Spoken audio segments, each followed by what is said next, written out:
Bienvenue à notre webinaire de présentation d'OpenRoads Designer. Je suis Vincent Rowe, ingénieur d'application au sein de la société Bentley Systems et vous remercie de votre présence à ce webinaire d'introduction à OpenRoads Designer.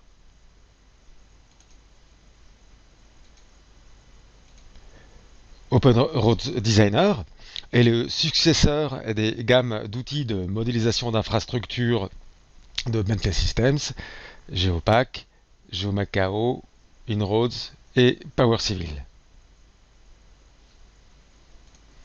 Bentley a tiré le meilleur parti de toutes ces gammes d'outils et vous propose maintenant un outil de modélisation BIM orienté objet de nouvelle génération que nous allons découvrir au cours des prochaines minutes. OpenRoads Designer intègre toute une gamme de technologies et de nouvelles fonctionnalités que nous allons maintenant aborder. Le premier thème que nous allons aborder est l'intégration de l'environnement dans vos projets qui, même si on inverse les termes paradoxalement, signifie aussi que vous allez intégrer vos projets dans leur environnement. On sait très bien que la qualité première d'une infrastructure, c'est de se fondre dans son environnement. Une route, une voie ferrée représente une barrière qu'il convient donc d'intégrer à l'environnement afin que tout en assurant ses fonctionnalités de transport de trafic, elle ne représente pas de rupture dans le paysage ni dans les fonctionnalités existantes de l'environnement. Les technologies ont évolué, nous sommes à l'ère des big data, de l'internet. Les types de données disponibles ont également beaucoup évolué et OpenRoads Designer met l'ensemble de ces données à votre disposition dans un même environnement de production. Si l'on remonte un petit peu dans le temps, l'acquisition de l'environnement se faisait essentiellement grâce à un levé géomètre, à des visites de terrain et à des relevés textuels où l'on notait à tel endroit se trouve un bâtiment, ici nous avons une zone boisée, etc. etc.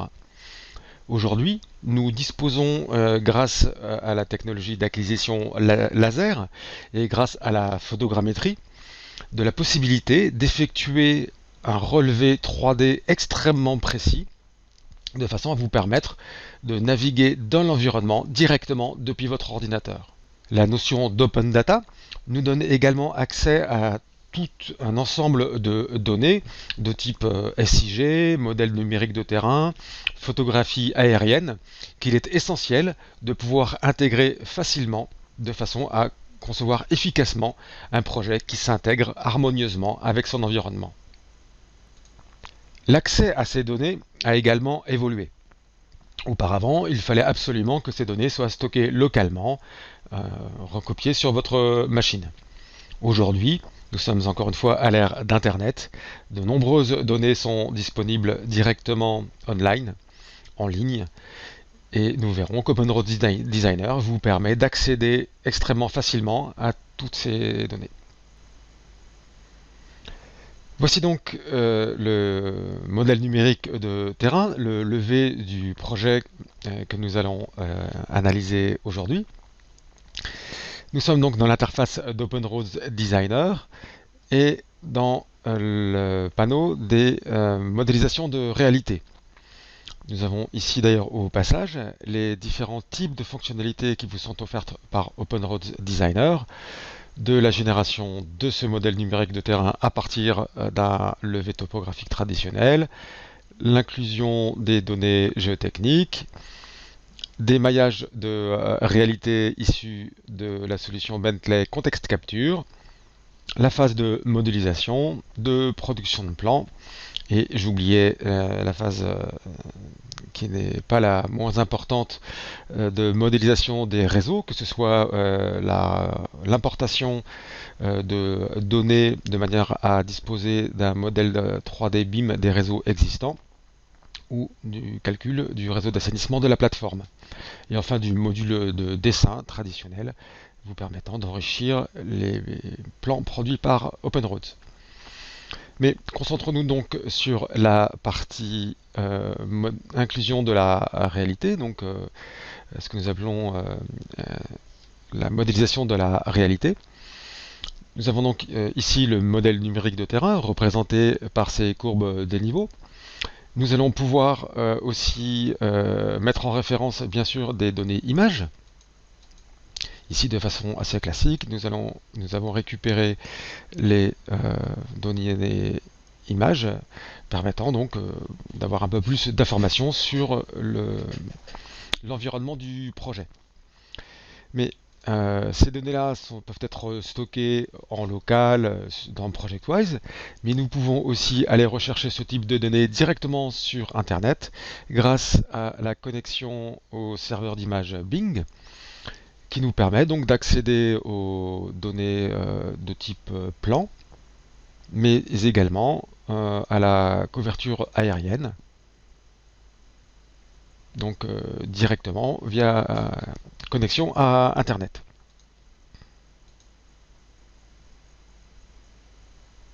Je m'attends plan. Donc ce type de données modèles numériques de terrain et fichiers images sont depuis longtemps disponibles dans nos environnements de modélisation. Ici, la nouveauté principale, c'est qu'on peut y accéder directement depuis Internet via un clic de souris. Et d'autre part, pour le modèle numérique de terrain, que l'on dispose de capacités étendues, puisqu'on peut générer des modèles de plus de milliards de points. Ça, c'était donc, ce sont des données essentielles pour la représentation de données 2D pour les rasters, mais grâce à la solution Bentley Context Capture et au maillage de réalité à échelle variable, nous disposons directement dans notre environnement de données beaucoup plus précises et fidèles au travers des maillages de réalité Context Capture. Donc, je vais agrandir un petit peu la vue 3D. Pour constater que nous avons une connaissance bien plus fine maintenant de l'environnement grâce à ces maillages de réalité à échelle variable qui permettent donc d'inclure une connaissance du modèle beaucoup plus fine que ce que l'on pouvait avoir auparavant. Donc c'est exactement comme si vous effectuez une visite de terrain, vous avez une connaissance de l'environnement avec une échelle et une précision inégalées. Bon, cela ne vous empêche pas d'aller sur le terrain. Mais ces maillages de réalité ne sont pas les seuls types de données dont on dispose dans OpenRoads, puisque l'on peut aussi tout à fait intégrer des nuages de points. Donc, si j'ouvre la boîte de dialogue d'attachement des nuages de points, on va pouvoir donc directement afficher dans le contexte du projet des levées de type dit LIDAR qui permettent donc d'avoir aussi une connaissance assez précise d'un environnement sur une grande échelle. OpenRoads Designer vous permet donc d'intégrer directement dans votre environnement de modélisation tout type de données, que ce soit donc des données raster, des maillages à échelle variable. Je vais rafficher le maillage Context Capture. Nous pouvons également intégrer des données de type SIG, puisque parmi les nombreux types de formats de fichiers vectoriels que nous propose OpenRoads Designer, nous avons les fichiers de type shapefile qui nous permettent donc de récupérer des données, cette fois de type SIG. L'ensemble de ces données sont bien sûr géoréférencées. Et nous pouvons, si ces données sont exprimées dans des systèmes de coordonnées différents, les reprojeter à la volée pour, encore une fois, pouvoir les confronter directement dans l'environnement de production. OpenRoads Designer vous permet ainsi d'intégrer dans votre environnement de production Que ce soit donc dans l'espace plan 2D dans lequel nous allons assurer la conception du projet ou dans l'espace 3D dans lequel nous allons instantanément voir la génération de la maquette BIM du projet, d'agréger toutes les données possibles concernant l'environnement de ce projet. Après nous être concentrés sur l'intégration de l'environnement dans notre projet, maintenant passons au projet lui-même. Les technologies présentes dans OpenRoads Designer vous permettent de capturer votre intention de conception. Qu'est-ce que cela signifie ? Cela signifie que lorsque vous exécutez une commande, c'est-à-dire que, par exemple, vous dites que ce bord chaussée est à telle distance de l'axe, que ce talus vient s'appuyer sur le mur de soutènement.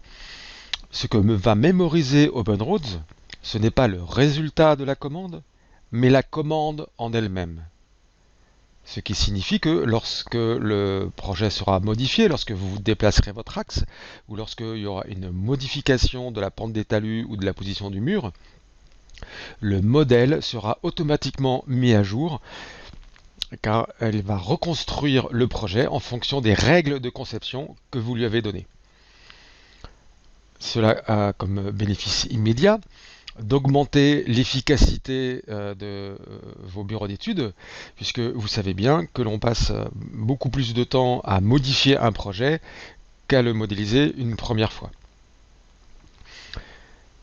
L'ensemble des ressources, des bibliothèques qui sont utilisées, qui sont consommées par ces technologies d'intention de conception, sont organisées en bibliothèques que vous pouvez très facilement partager au travers de votre organisation et, si vous le souhaitez, stocker dans ProjectWise ou dans le cloud afin d'en assurer un partage rapide et efficace. Les conséquences de tout ceci, c'est un gain de performance inédit dans le domaine de la conception et de la modélisation d'infrastructures. Je me permets de souligner d'ailleurs que cette technologie d'intention de conception est née ici, en France, à Paris, à La Défense plus précisément, puisqu'elle a été développée par Sylvain Pucci et son équipe dans les bureaux de Bentley à La Défense. Merci à eux. Cette technologie permettant de capter l'intention de conception est disponible dans les différentes phases et les différents composants d'un projet routier, tels que la géométrie en plan et en long, l'application de profils en travers type au sein de corridors, la modélisation de carrefours, la conception de l'assainissement, et l'ajout de différents composants tels que carrefour, poste d'appel d'urgence, bassin de rétention, au sein de cellules paramétriques. Voyons maintenant dans le détail comment s'appliquent ces différents concepts d'intention de conception. Nous allons donc maintenant nous concentrer sur la conception d'un projet routier. Nous avons ici un axe en plan d'une vingtaine de kilomètres, 21 km 600 plus exactement, qui vient se connecter sur cet échangeur sur la partie gauche. Nous allons donc procéder à la conception depuis l'espace plan de conception pour voir donc le modèle objet généré automatiquement dans le modèle 3D. Nous allons donc lancer la création du nouveau corridor, décrire la phase de conception de ce corridor, désigner l'axe en plan, lui donner un nom, et ensuite venir lui appliquer un profil en travers type. Un petit coup d'œil sur la bibliothèque de profil en travers type.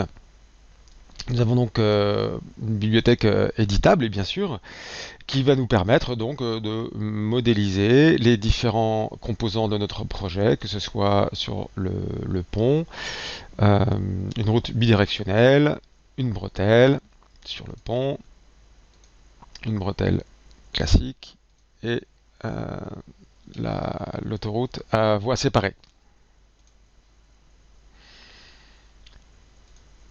Nous allons donc procéder à cette modélisation du début à la fin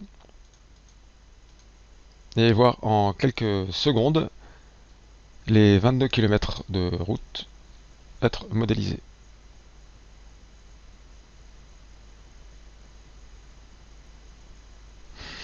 Voilà, donc le projet a été modélisé. Nous envoyons la trace en plan et ainsi qu'en 3D avec l'intégralité du projet, donc tous les composants. Ces composants sont des composants volumétriques, des volumes directement, et non des surfaces comme la plupart des autres modeleurs disponibles sur le marché. Grâce au moteur de rendu intégré, nous pourrons choisir la manière dont nous voulons voir le projet, en transparent par exemple. Nous pouvons également demander à ne pas afficher le modèle numérique de terrain pour nous concentrer sur le projet. Ce projet peut maintenant être visualisé également en profil en travers. Et pour cela, c'est extrêmement simple. Nous avons aussi beaucoup travaillé sur la fluidité dans la manipulation des différents outils, puisque la plupart des objets ont des poignées comme celle-ci. Et lorsque j'appuie sur cette poignée, j'ai accès aux principaux outils liés à cet objet. Je n'ai ainsi plus à me rappeler quel est l'endroit et quelle est la commande qui me permet, par exemple, d'afficher des profils en travers. Je clique sur le corridor pour venir en afficher le profil en travers. Ces profils en travers sont des coupes dynamiques sur le projet 3D que je peux positionner où je veux dans le projet.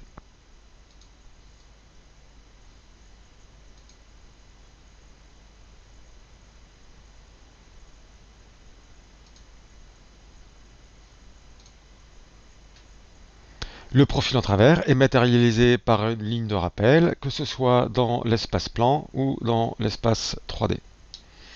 Je peux ainsi donc analyser le résultat de la conception en naviguant dans le projet 3D. J'insiste sur le fait que c'est une coupe dynamique sur le projet 3D.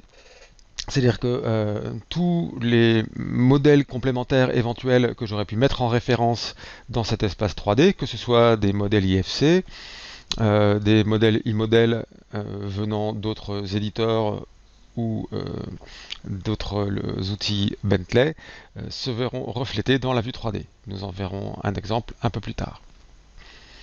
Nous allons maintenant aborder un autre exemple de la modélisation dynamique et de la capture de l'intention de conception dans OpenRose Designer en venant insérer un accès de service sur cette voie. Je vais donc maintenant aller dans la vue en plan, enlever de l'affichage le modèle 3D pour me concentrer sur la 2D. Et venir placer un axe donc correspondant à cet accès de service. Je vais dans l'onglet géométrie et je vais matérialiser un axe. Donc je prends un objet de type axe.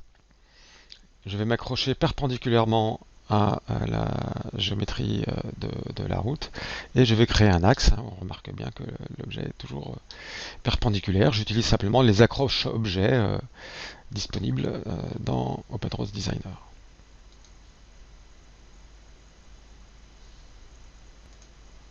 Je vous ai parlé jusqu'à présent de l'intention de conception.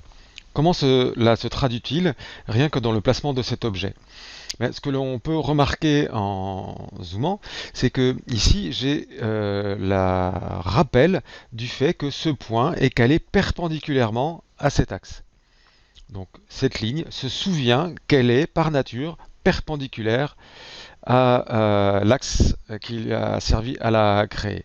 Et ceci est rappelé encore une fois par le petit symbole d'accroche objet qui permet donc de traduire l'intention de conception. Je voulais que cet axe soit perpendiculaire, il restera perpendiculaire même si par après je viens modifier le point sur lequel il est basé.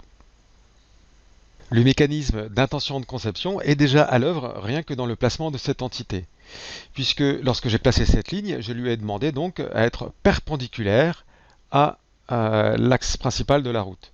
Ceci se traduit lorsque je sélectionne cette entité par le rappel du type d'accrochage objet que j'ai fait sur l'axe de l'autoroute. Et donc cette ligne secondaire se rappelle qu'elle est perpendiculaire à l'axe sur lequel je me suis accroché quand je l'ai créé. Ainsi, si je modifie la position de cet axe, il va se rappeler qu'il est perpendiculaire à l'axe de l'autoroute. Et cette modification donc, pourra être effectuée interactivement, comme je vous le montre là, mais également jusqu'à la fin du projet, lorsque j'aurai modélisé intégralement l'accès de service, la chaussée et ses talus. Et ceci va s'appliquer donc que ce soit à la construction en plan, en profil en long, ainsi qu'à la construction des plateformes, talus et structures de chaussée. Je vais maintenant m'attacher à la modélisation du profil en long. Et pour ça, donc, simplement à partir de la commande de sélection, venir appeler le menu d'ouverture de la vue de profil en long, cliquer dans la vue. OpenRoads m'affiche directement la vue, la trace du terrain naturel. Mais ce n'est pas le terrain naturel sur lequel je souhaite me raccorder, mais bien la voirie. Et je vais donc rajouter en un clic la surface de la voirie sur laquelle je souhaite me raccorder. J'ai donc instantanément la trace de la voirie sur laquelle je vais pouvoir m'accrocher. Et de la même façon que les accroches objets en plan mémorisent l'action que j'ai faite, cette même intention de conception sera conservée pour la partie profil en long, ainsi que pour le reste de la modélisation, les plateformes et les talus. Je vais donc maintenant pouvoir concevoir le profil en long de la voirie de service en m'accrochant donc à la trace automatiquement calculée sur le modèle 3D. Je peux utiliser la méthode classique des éléments ou des méthodes des sommets. Ici, donc, je vais utiliser la méthode des éléments. Je vais garder l'aliment droit jusqu'à la plateforme et je vais mettre une parabole de petit rayon. C'est un accès de service pour ensuite venir donc effectuer la suite de la conception.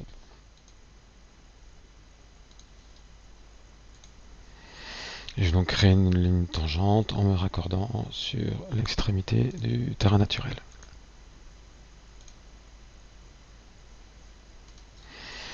Donc jusque-là, rien de bien transcendant, vous allez me dire, sauf que je vais insister encore une fois sur le fait que j'ai mémorisé, que OpenRoads Designer a mémorisé pour moi le fait que je voulais être raccordé strictement sur la plateforme, et on voit bien donc j'ai l'indication des points clés et le rappel des valeurs géométriques de l'accotement. Maintenant, qu'est-ce qui se passe s'il y a un changement dans le profil en travers de la voirie principale? Par exemple, là, il se trouve que l'accotement est penté à 4%. Et évidemment, on me dit, ah, mais au fait, là, maintenant, la norme, c'est 2%, donc l'accotement est de 2%. Donc ça veut dire que va falloir mettre à jour non seulement le projet d'autoroute, mais également tous les accès de service, parce que là j'en ai un, mais il ne va pas y en avoir qu'un sur le projet. Et donc il va falloir que je modifie tous un par un ces accès. Et non, OpenRoads Designer va le faire pour moi. Je me suis accroché sur la trace de la plateforme de l'autoroute, je mets à jour le projet d'autoroute, OpenRoads Designer va mettre à jour le profil en long projet des voiries connectées de façon à maintenir la cohérence du projet pour moi. Voici donc l'illustration. Le projet est mis à jour, le profil en long de la voirie secondaire est donc toujours cohérent avec le projet 3D de la voirie principale. C'est vraiment, je crois, une capacité fondamentale et qui sera appréciée dans les bureaux d'études, c'est que vous modélisez correctement une fois et c'est OpenRoads Designer qui va maintenir à jour la cohérence du projet pour vous. Je crois que c'est vraiment une innovation très intéressante dans le domaine de la modélisation des projets d'infrastructure. Je vais pouvoir donc continuer, finir la modélisation de ce profil en long en chaînant les éléments, toujours par la même méthode automatique. J'active ce profil en long et je les vois donc apparaître dans la vue en plan. Je vais pouvoir ensuite enchaîner les opérations de modélisation tout en étant assuré et rassuré grâce à OpenROS Designer que la cohérence du modèle sera maintenue.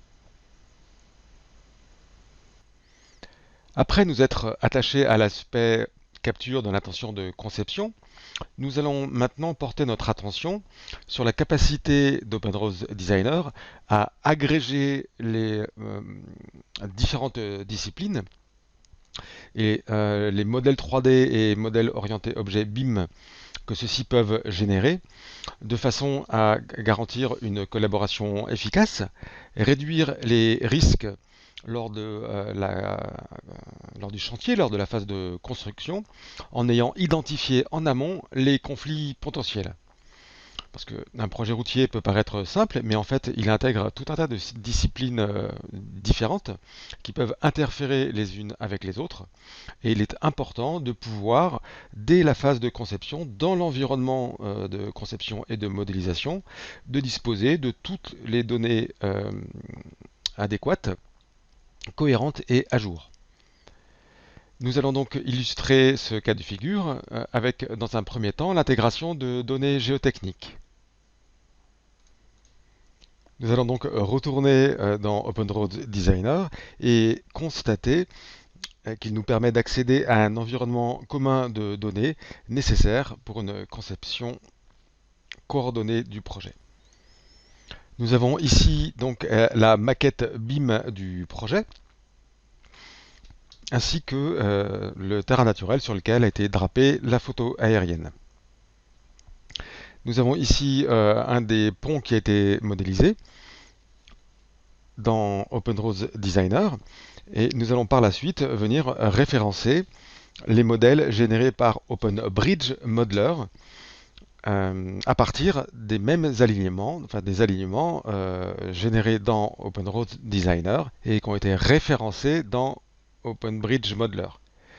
Donc c'est un environnement commun de données, la même géométrie, le même fichier géométrie est utilisé pour la modélisation des routes et des ponts. Ça peut éviter le genre de marche d'escalier que les usagers de route n'apprécient pas trop. Mais dans un premier temps, donc, nous allons nous consacrer à la géotechnique.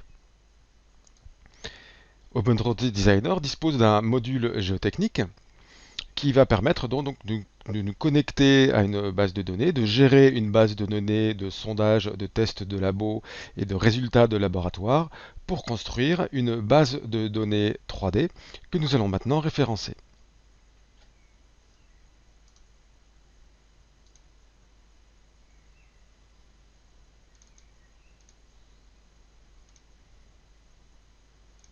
Nous allons maintenant désafficher le modèle numérique de terrain, puisque risque un peu de nous empêcher de voir ce qu'il y a en dessous. Et donc venir voir que nous disposons donc dans le contexte du projet routier. Et bien sûr, les mêmes éléments ont pu être référencés dans le projet dans OpenBridge. Ces sondages sont donc repérés en 3D directement, comme je l'ai dit, dans l'environnement de conception, ce qui permet de s'assurer que ceux-ci sont placés au bon endroit et vont permettre donc d'assurer une conception correcte du projet routier autant que du projet de pont. Nous avons donc accès aux données 3D, mais pas seulement aux données 3D, c'est pas juste une jolie maquette, c'est donc une maquette BIM, puisqu'on peut, en sélectionnant les entités, directement accéder à leurs données et vérifier celles-ci de façon à s'assurer de la validité des données et de l'environnement de conception. Nous allons maintenant attacher en référence les modèles de pont modélisés dans OpenBridge, OpenBridge Modeler, qui est donc dans la famille Open Bentley, permet de modéliser les ponts. Nous allons référencer le modèle qui référence l'ensemble des modèles de pont.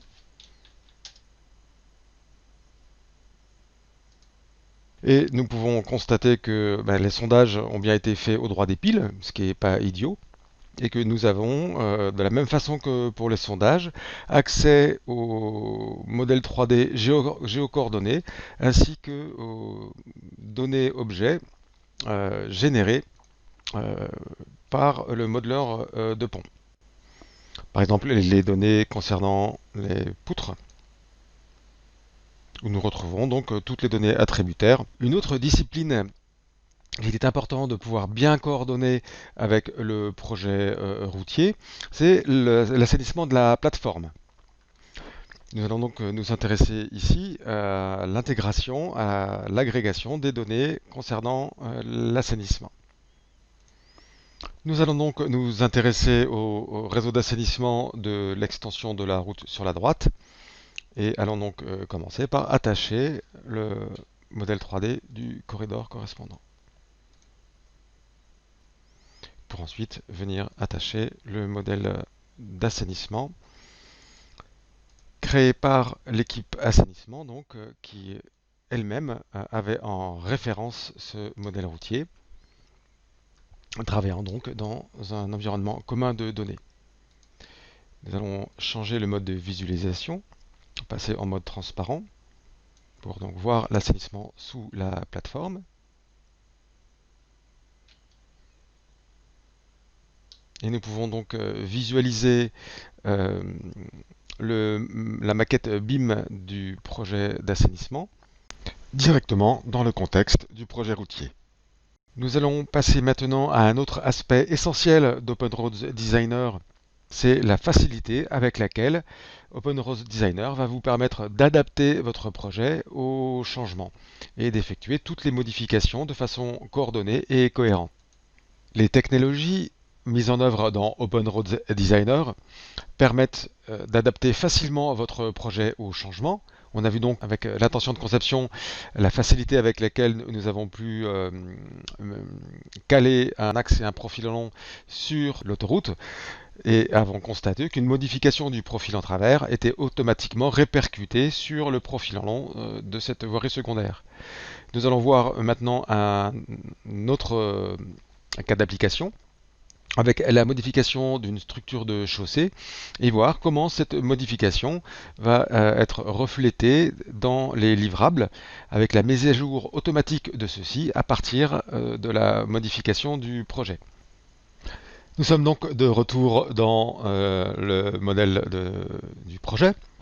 Avant donc le modèle de conception plan, le modèle 3D de visualisation de la maquette, et nous visualisons donc le profil en travers à l'abscisse 19900. Et le chef de projet nous a informé qu'il fallait effectuer une modification quant à l'épaisseur de la couche de forme et que celle-ci devait être donc revue et être plus épaisse, au moins sur cette section.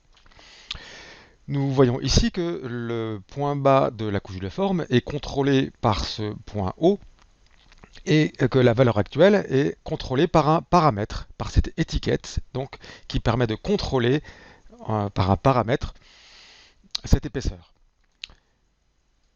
Nous allons donc directement depuis cet environnement pouvoir accéder aux commandes de contrôle de cette maquette et venir modifier un des paramètres. On a dit par exemple de l'abscisse 1900 à l'abscisse 2000, de contrôler donc l'épaisseur 4 qui correspond à la couche de forme pour renseigner une épaisseur de 30 cm.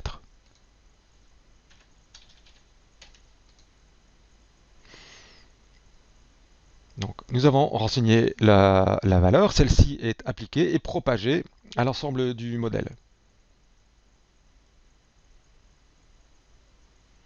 Nous constatons donc immédiatement que l'épaisseur a été mise à jour dans la coupe en direct effectuée sur le modèle 3D et la contrainte paramétrique nous est indiquée par le petit carré vert qui nous indique que ce point est désormais contrôlé par un paramètre. Autre modification que nous devons apporter au projet concerne la largeur de la berme. Nous allons donc mesurer la largeur actuelle.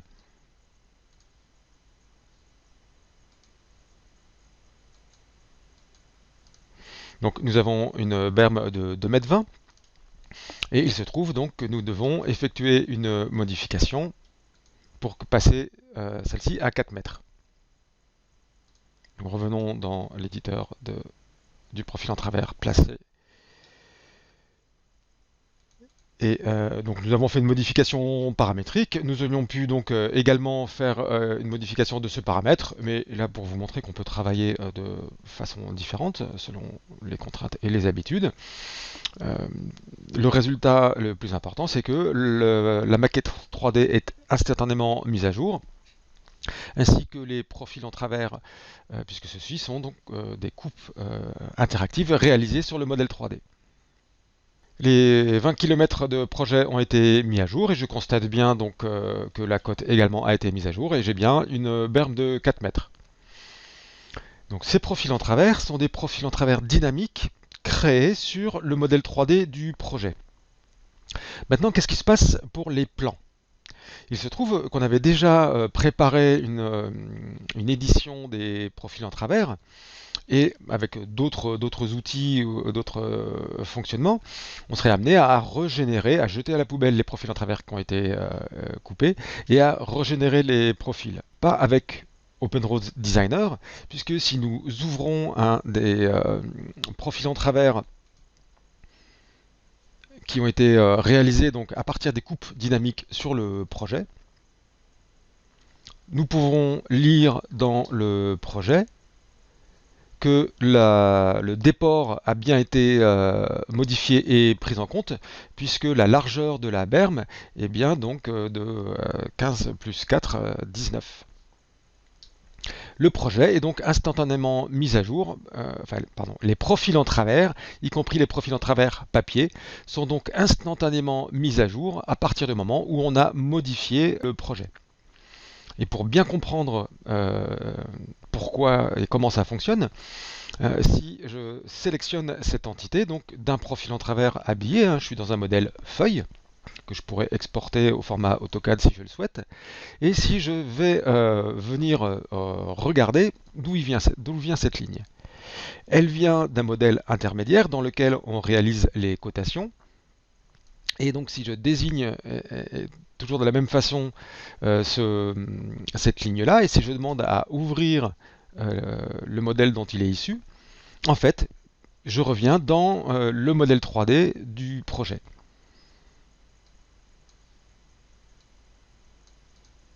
Et si je me mets de biais et je fais appel aux attributs de vue, je peux modifier les paramètres d'affichage et passer de la vue en coupe à la vue générale du projet.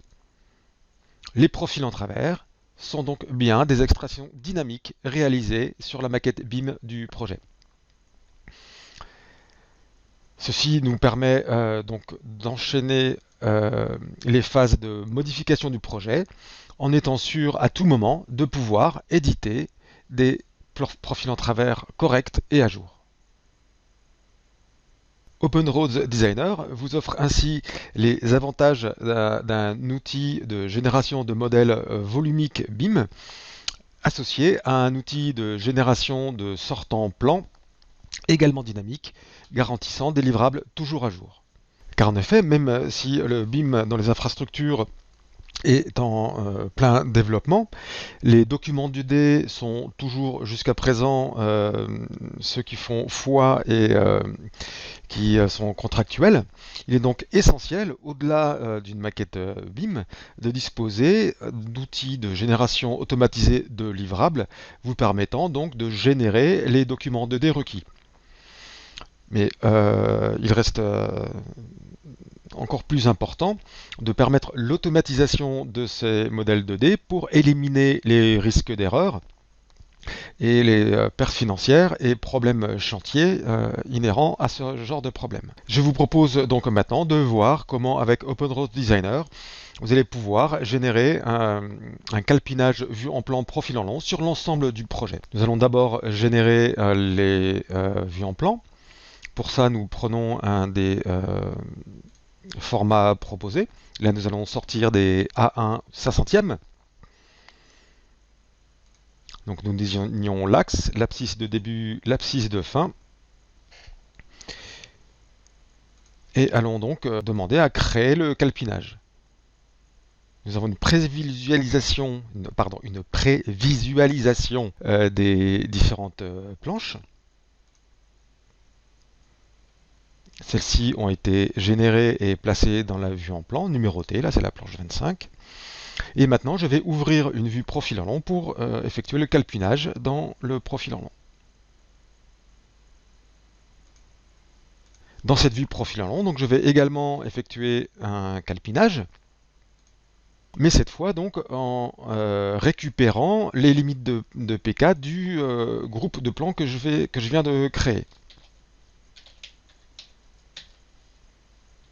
Et cette fois, je vais donc demander de générer les planches correspondantes. Donc j'identifie la vue profil dans laquelle je veux effectuer cette mise en page. Un premier clic de souris et donc OpenRoads m'indique l'emplacement et le découpage cohérent avec les planches plans qu'il me propose. Les décalages en altimétrie sont également automatiques et peuvent être fixés quand je le souhaite.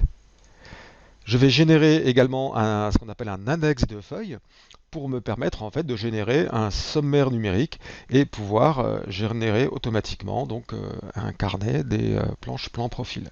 La barre de progression m'indique que je suis en train de générer de façon complètement automatisée l'habillage de 29 planches.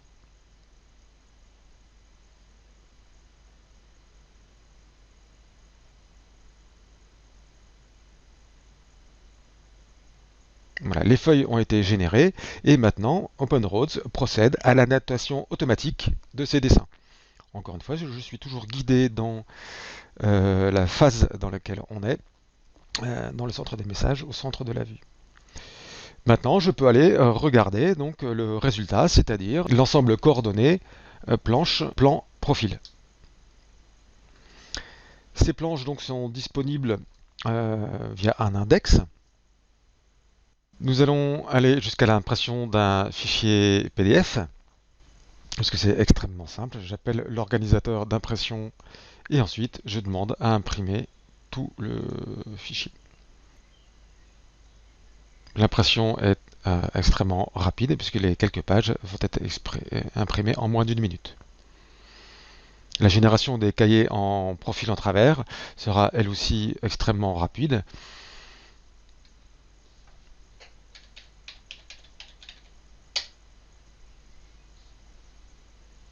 Puisqu'il me suffira donc de quelques minutes pour générer plusieurs centaines de profils en travers. Voilà donc le cahier PDF multipage généré. Donc on peut balayer l'ensemble du projet. Et je voudrais aussi noter le fait que c'est un PDF multipage, non seulement multipage mais aussi multiniveau, puisqu'on peut choisir, donc là je suis sur le cahier 11, d'afficher ou pas les niveaux que l'on souhaite. Par exemple là si je ne veux pas afficher le profil à long, il suffit de l'enlever. On peut choisir ce que l'on veut imprimer ou pas.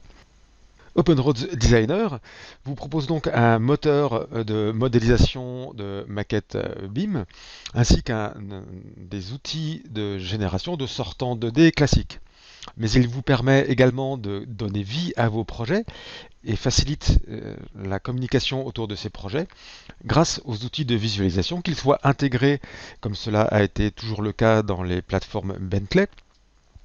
Et ces outils ont été complétés récemment grâce à l'acquisition de LumenRT et son adaptation au projet routier, donc avec des contraintes de géocoordination et de taille de projets plus importantes, pour une intégration complète avec OpenRoads. Les plateformes Bentley intègrent plusieurs niveaux de simulation de trafic, que ce soit à l'intérieur d'OpenRoads Designer, récupérant des scénarios de trafic depuis l'outil de simulation vSim, ou en utilisant les outils intégrés dans LumenRT. Et nous allons voir ensemble que les véhicules que vous placerez autorisent les véhicules articulés et vous permettent de faire des simulations de nuit. De retour dans Open Road Designer, jetons un œil sur le workflow de visualisation. Outre les outils de rendu intégrés, nous disposons maintenant d'un export en un clic vers LumenRT qui va nous permettre donc de générer une maquette de visualisation et de communication pour faire vivre votre projet. L'interface extrêmement simple de LumenRT permet à des non-spécialistes de l'infographie de générer des visuels extrêmement percutants, vous permettant donc de mieux communiquer autour de vos projets. LumenRT intègre un outil de simulation multivoix. Ces simulations de trafic pouvant par ailleurs avoir été générées directement depuis Open Road Designer à partir de la géométrie du projet. Il est ainsi extrêmement simple, encore une fois pour un non spécialiste, de générer des animations à partir de la maquette 3D. Ces animations peuvent être réalisées par étapes de façon à animer des carrefours, que ce soit à stop ou feu. Les bibliothèques d'objets livrées avec LumenRT intègrent des camions articulés ainsi que des équipements ferroviaires, trams et trains. N'oublions pas l'arrivée d'OpenRail.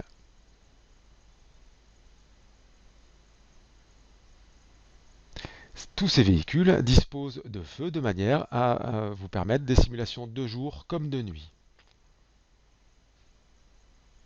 L'intégration à la plateforme Bentley permet de rajouter très facilement des détails très réalistes à vos projets. À partir de simples polylignes, vous pouvez générer directement des équipements tels que des cônes, clôtures et dispositifs de sécurité. LumenRT est prêt pour la réalité virtuelle et vous permet donc de générer des panoramiques animés ou de brancher un casque de réalité virtuelle vous permettant de naviguer dans des scènes de très grande taille. Je voulais enfin aborder avec vous un dernier sujet qui est le Connect Advisor. Connect Advisor est un outil destiné à vous faciliter l'apprentissage de l'ensemble des outils Bentley. Bentley vous offre en effet tout un tas de ressources, que ce soit des formations en ligne sur le serveur Learn, des forums et des wikis, ainsi que des chaînes YouTube vous permettant donc de facilement prendre en main les outils Bentley. Par exemple, si vous êtes intéressé par ce qu'on a vu tout à l'heure sur les sorties de plan, l'organisateur d'impression, il va me suffire donc de faire une recherche directement depuis Open Road Designer. Donc je n'ai pas besoin d'aller quitter Open Road Designer, aller rechercher, m'inscrire sur le site, rentrer un login et un mot de passe. Là, directement, en quelques minutes, je peux trouver donc les ressources me permettant donc de savoir comment utiliser l'organisateur d'impression. Je vais directement, donc encore une fois, j'insiste, mais voilà, en une minute, je vais avoir une petite vidéo qui va me récapituler les principales étapes pour l'organisateur d'impression. Et voilà, donc excuse-moi Rémi, je te coupe la parole. Donc, et maintenant, je vais pouvoir réviser l'organisateur d'impression et pouvoir imprimer mes planches très facilement. Bentley donc a travaillé pour faciliter l'accès à toutes les ressources qu'il met à votre disposition. Nous voilà arrivés au terme de cette présentation, au cours de laquelle nous avons vu comment Open Road Designer vous permettait de facilement intégrer l'environnement dans vos projets, que ce soit des données CAO, SIG, modèle de réalité, nuage de points, pour ensuite modéliser efficacement et avec performance un projet routier sous forme de maquette BIM en captant donc l'intention de conception. Le but de ce mécanisme étant de faciliter l'adaptation au changement d'un projet, les changements étant inhérents à toute phase d'étude. Nous avons également vu comment Open Road Designer permettait d'intégrer des disciplines multiples, de la géotechnique à l'assainissement, vous permet également de générer automatiquement des livrables plans plan, profil en long et profil en travers à partir de la maquette BIM et vous permettant également de communiquer autour de cette maquette en donnant vie à vos projets grâce à l'UMNRT. Je vous remercie pour m'avoir accordé votre temps et votre attention et suis à votre disposition pour la séance de questions-réponses. Ceci là est la fin et ça tombe vraiment très bien car j'en ai vraiment ras le cul. Je vous remercie et allez vous faire voir.